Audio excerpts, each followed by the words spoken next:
let's now continue with the story and reflect on this. During last week's testimony with Lieutenant General Nhlanhla Mkhwanazi, crime expert Calvin Rafadi came up. Mkhwanazi's made allegations against Rafadi, which he said will be detailed on camera. Calvin Rafadi joins us now via video link. Calvin, a very good afternoon to you. And thank you so much for your time. So let's reflect then on what transpired last week as we, go into a second week of the Madlanga Commission. So Lieutenant General Mkhwanazi's evidence places you in direct communication with a controversial tender businessman, Vusimuzi Madlanga, who currently stands accused, as you know, of several crimes, including attempted murder. Can you confirm whether you did in fact send him that DPCI, that's the Directorate for Priority Crime Investigation, that job advertisement in 2025, earlier this year? And more importantly, perhaps talk to us about what exactly the nature of your relationship is with Mr. Madlanga.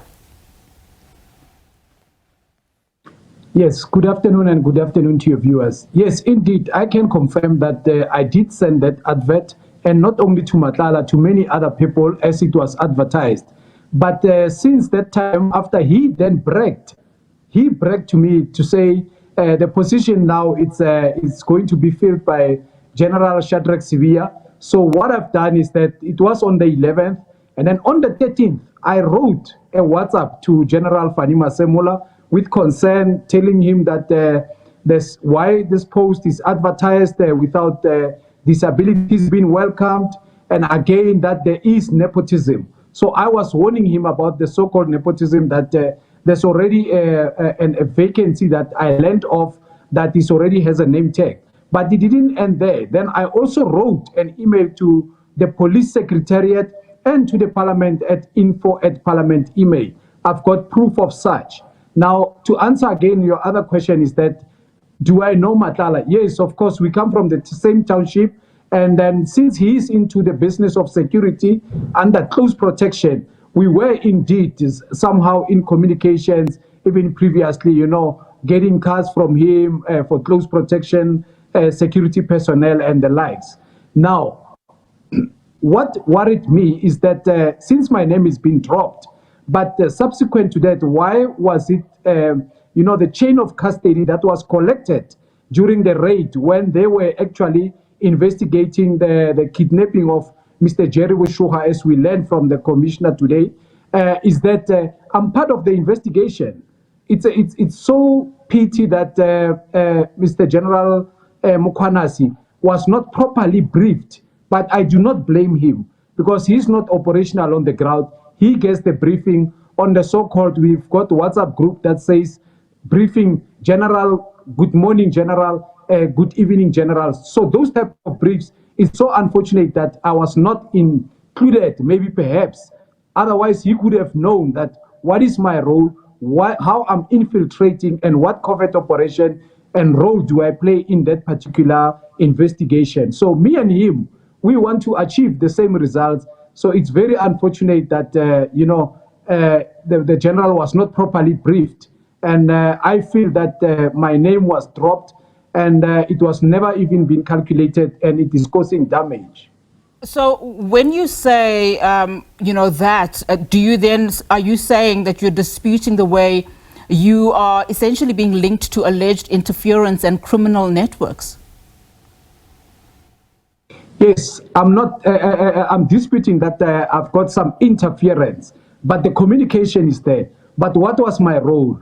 What role do I play in this type of investigation when it comes to kidnapping tax team, not political killing tax team, kidnapping tax team in Gauteng? So I am in communication with the team. I am in communication with the detective at the end, and I'm one of the force multiplier.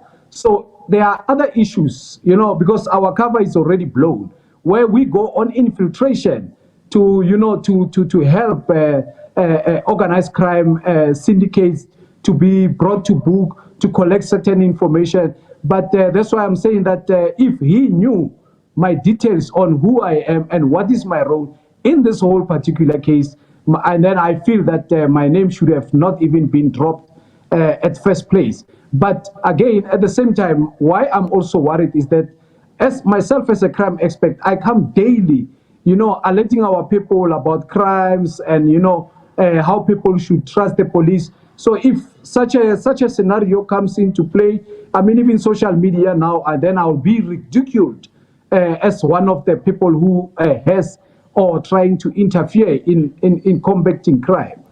And I mean, you're explaining your role, and I want you to just touch briefly in terms of what your scope is within the SAPS in terms of your involvement. But as you do that, perhaps also answer, the following: if you were ever directly involved with decisions affecting investigations or the work of the political killings task team, particularly given your concerns that General Mkhwanazi was not aware of your involvement. Yes. So basically, I have never interfered with any political killing task team. In fact, where they do good, I'm one of the people who even come out on media and praise the police for that effect. I'm one of the people that always, even when Mkhwanazi does good, and even any other police, I praise them and I condemn situations where we see horrific murders and the likes.